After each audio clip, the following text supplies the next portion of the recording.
Good afternoon, everyone.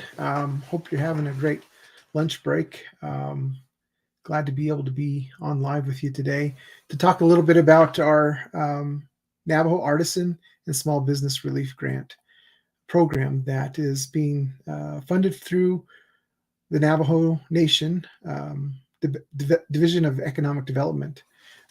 We're utilizing ARPA funding that was set up for specifically supporting artisans and small businesses who were adversely affected by COVID-19 in the pandemic.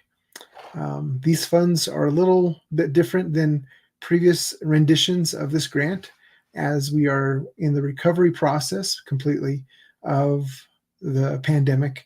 We are looking at operations in which we can be able to support small businesses and artisans with their recovery efforts from the pandemic.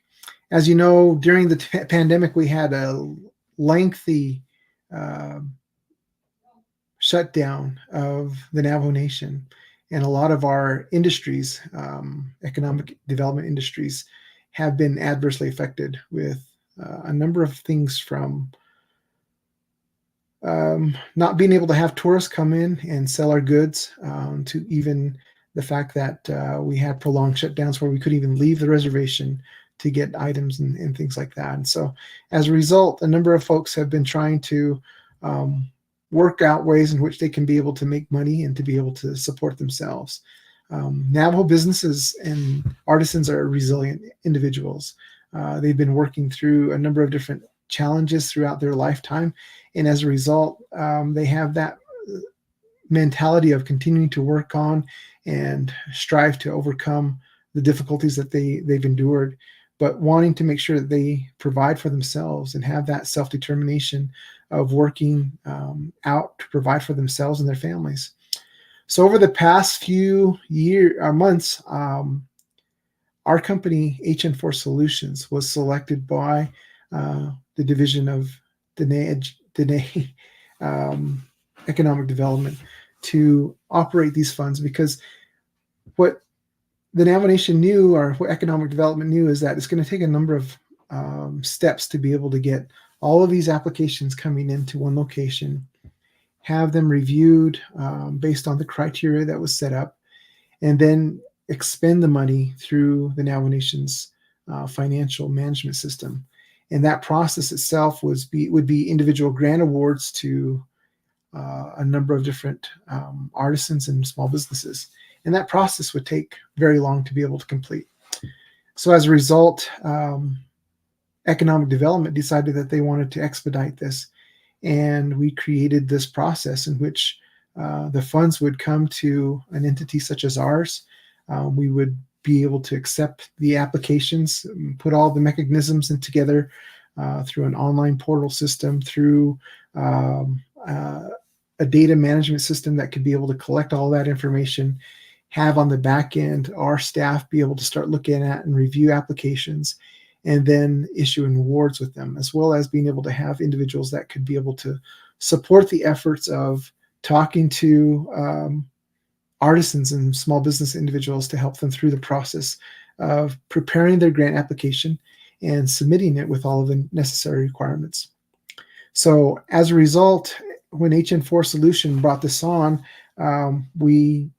because we're a small business and we're able to do things without having to get all these clearances and things, we had an immediate time to be able to start moving around, getting a data system in place, getting criteria established, putting up a website, getting things going, and then immediately hiring on individuals that could help support the efforts of reviewing these applications, looking at the criteria, judging those according to that criteria, and then funding those grant applications.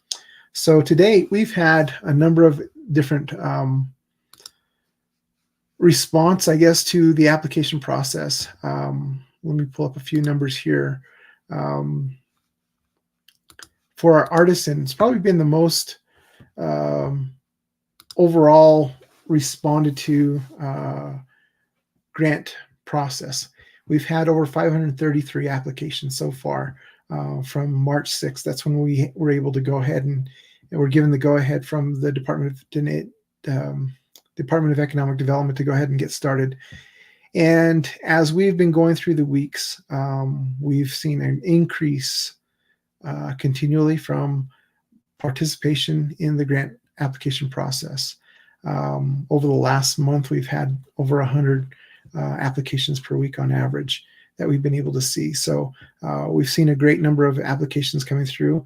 And then we've also gotten down the criteria of where we're providing enough education and information to the applicants that they're able to submit their information on the one-time shot with all of their information on it, and they're getting reviewed quickly and funded quickly. So right now we've had approximately 213 applications that have been approved for the Artisan grants.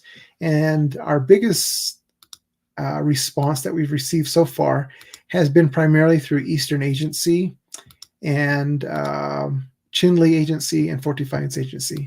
Shiprock has been a little bit smaller as far as number of applications go. We've had a great deal of outreach in that area where we've been trying to get folks to come in and apply, but we've seen a small number of applications in the Shiprock Agency area. We also seen a smaller number in the Western Agency in the communities of Tuba City itself. We've seen a great deal of response from chapters like Cameron that have had a number of applications that have come through. And so we've been really working as much as we can to be able to get our response out there from different folks in those different agencies. But overall, we've seen a great number of response going out. From the 213 applications we've received, we've funded about $1.4 million so far in the Artisan application process. Small businesses have been a little bit more challenging. The criteria established for these are a little bit more difficult, I guess, as far as with the small businesses. We have to have them register with the Navajo Nation Business Regulatory. We have to go through a number of things where we're verifying their business establishment, that they've been registered and things like that. And even the sole proprietors, we're looking at their tax documents and things to be able to verify the amount of income that they've had in relation to their loss and of revenue during this period of time. So a lot of this has been done through our data system that we've talked about. We've been partnering with TribeView. Tribal D is a company out of Utah that we've been able to work with, and TribeView has been able to been the system that we've been able to collect all of the applications online. We've created a website, NASBR24.com. That's NASB24.com. And that's where we've received a number of our applications from. We've also had paper applications available at each of the agency offices through the RBDO offices. We've had staff located in those locations.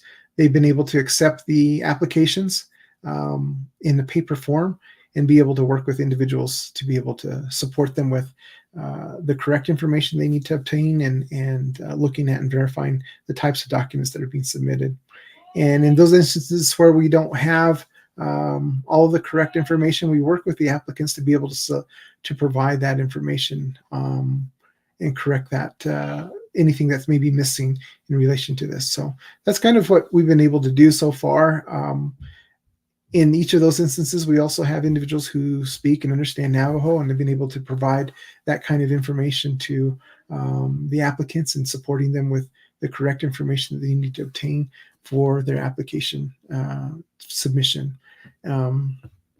Today, so far, we've had a great deal of response to the application process. We've funded to date overall $4.2 million, almost $4.3 million in funding to a number of locations out there of artisans and small business applicants. We've seen that increase over the last month. We do checks on a check run on the bi-monthly basis. So the first of the month and after the 15th of the month, we take all those applications that have been reviewed and approved, and we send out those applications to cut the checks. And then we have distributions that are locations there. So we have a question coming in that says, anything available for ranchers raising and selling beef cattle? Yes. If you have an industry if you're in an industry that you've collected information on related to your business operations, we can definitely support ranchers and those raising cattle. So as a result, when you sell your beef, you have a bill of sale, you have that information related to that. Your expenses for raising your cattle, all of the things that you need to do, your vaccinations, your supplemental feed that you're providing to them, the cost for hauling water, whatever it may be, all of those kinds of things can be put together in a spreadsheet. On our website at nasbr24.com, there's an application page. And on that application page, we go through a number of ways in which you can provide your income statements or income information. So it details how you can be able to put that information together. A lot of our smaller business applicants that are doing this either as an incorporated business or as a sole proprietorship, they have provided us their tax documents. So those tax documents provide us their income, their registered income that they submitted to the federal government, as well as the expenses that they've identified. And those receipts associated with that help justify the total amounts that they've been able to, their operations as a business. So if you are a cattle rancher, if you are raising beef cattle, or if you're in another industry of agriculture and you have receipts and information that you can provide to us, we definitely can work with you on providing funding for you on relation to that. The website again is nasbr24.com, and that's available there, as well as you can go to navajoeconomy.org, and they have a link directly on their website as well to our website. We also are on Facebook, so if you want to come to Facebook, you can see some of the things that we have under HN4 Solutions. Facebook.com/HN4 Solutions, and you'll find information related to our activities there, some of the things that we've been able to do. Also on Division of Economic Development's website, our Facebook page, they also have information of some of our live streams that we've had, where we've had things that have been going on. Is there any available? Is this only available for new applicants? Yes, right now, the way that the nation, I guess the Navajo Nation Council established the guidelines is that the only individuals that can apply is those who have applied for one-time funding. So if you've been an individual that has received funding previously, you're not eligible again for another award for the artisan or small business. So you definitely need to have that indicated. The federal guidelines don't stipulate that, but that's a Navajo Nation guideline. So if you want to talk to your council delegate or other folks, you can be able to talk to them about that guideline and maybe have them change that. But fundamentally, on the federal side, they have no qualms in relation to funding applications in relation to the differences between the COVID funding. So CARES Act was the first round of funding that came out. That is a separate funding stream and separate act of itself, as opposed to the ARPA Act. The ARPA Act is a totally different funding as well. So in reality, if the nation wanted to, they could allow for CARES Act recipients to receive ARPA funding as well in the second round. But that's really up to the Navajo Nation Council and how they wanted to do that. But that's primarily those are two different funding streams, and they could have stipulated that in their guidelines. But according to the guidelines that were given to us, we cannot provide more than one funding support to an entity such as that. So is this only open to business owners that were operating during COVID? What about new business owners? So the criteria for this right now is for those who were operating or established a business before, and the cutoff date for the pandemic was April 10th, 2023. So if you were in operation before April 10th, 2022, you could possibly qualify for funding as a small business operator. The guidelines indicate, ARPA funding is for recovery efforts, and individuals who may have seen their business being developed during that time period as a part of recovery can qualify for ARPA funding, especially for the fact that they may be newly established. But after the April 10th, 2023 guidelines, you would not be eligible if you establish your business after that point in time. What are the minimum and maximum grant award? For the Artisan grant awards, it's $5,000. That is the maximum amount allowable for Artisan grants. For small businesses, it can go anywhere up to $10,000 to up to $60,000. So that is the total amount. If you're categorized as a small business, you have to have personnel within less than 50 employees, and then also less than revenue stream less than $3 million. So if you are over that threshold, you would not qualify as a small business under this grant. So during this time, we've been able to see a great deal of success. As I've indicated, we've had our first batch of checks that were issued the first part of May. And we had a great ceremony, I guess we did, with President Nygren, where we had individuals who were receiving their grant awards come to his office and receive their checks.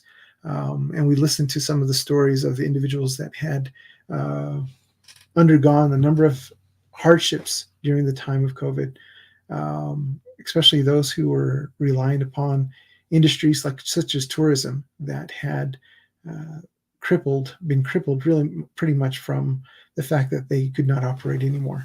And so, but a lot of them were talking of stories of how they wanted to be able to see a lot of this money being planned for new expansion efforts for their grants or for their businesses, or expansion of their current operations for artistry.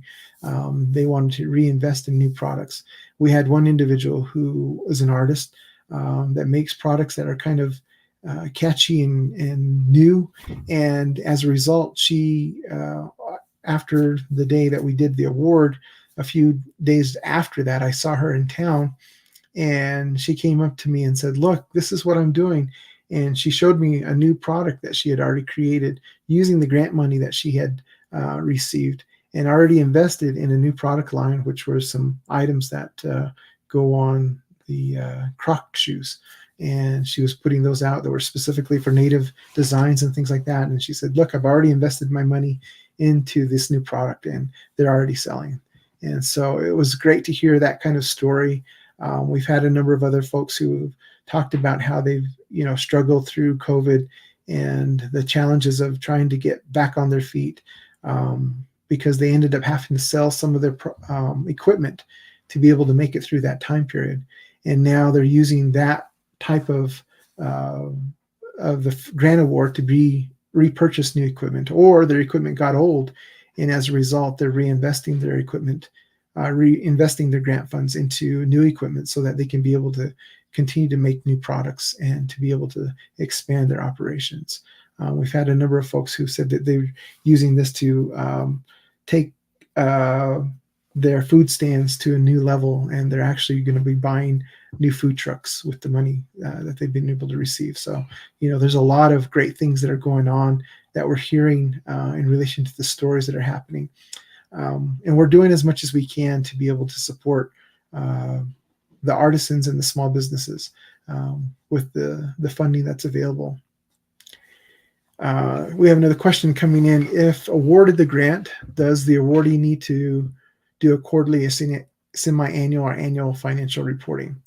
As part of the grant agreement, you're required to be willing to provide us documentation in relation to how you expended the funds. So as a result, we've told individuals that they need to maintain their records for a period of 5 years after the grant award is given to them, and how they expended those. In the event that they're the audit does happen and their file is pulled, we will then provide the information in which they need to submit that indicates how they spent their money. So that's how we're going to continue on with that guideline in relation to the annual reporting. So were all the CARES funds used that were designated for this person? What CARES Act?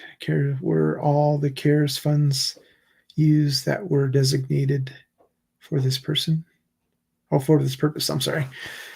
For this purpose. The CARES Act funds, I'm not sure how the CARES Act funds were specifically designated and generated. We, like I said, there were 2 other renditions of this operation of grant prior to our coming in. There was another vendor that had been selected to carry out the CARES Act and the first round of ARPA funding. We're doing the final grant funding, and so the expenditures of those funds are listed on a report that I think it's published on the ARPA website, so you can be able to get copies of that. That tells about how the expenditures of those funds have been taking place.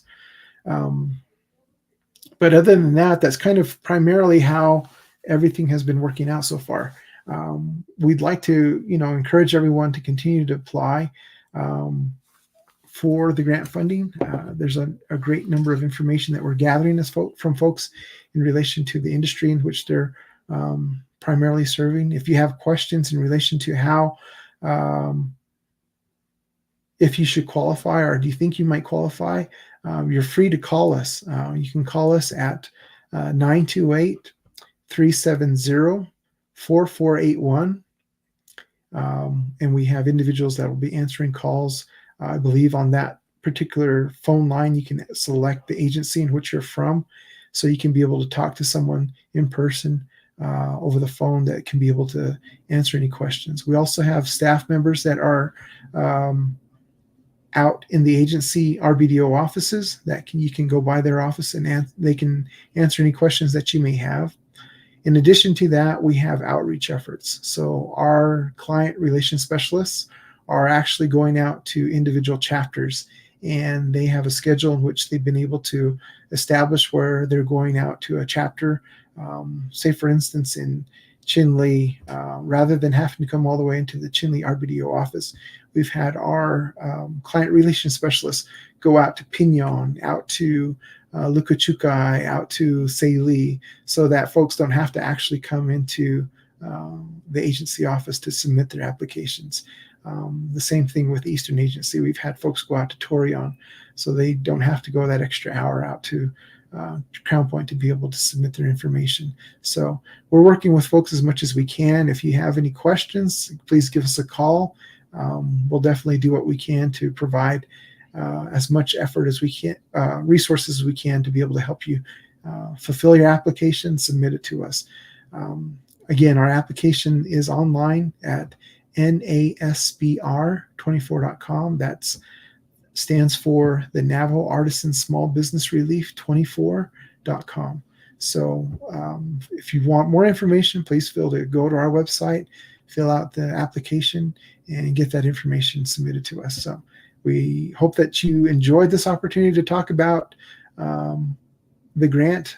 If you know of family members who are looking to get some support, even those who may be off reservation. We've had a number of applicants as well in the urban setting. We've had some outreach to in a number of cities and locations, and we've had grant funding out to some of those individuals who've also been affected off the reservation in some of the industries that they've had out there. So talk to your family and friends and let them know that we're here and we're able to support them as much as we can. And we'll be doing this as long as we can. The deadline for the grant itself will be through August 31st, 2024. That's how long we'll be accepting applications through. So thank you so much. Appreciate it. And that's primarily it.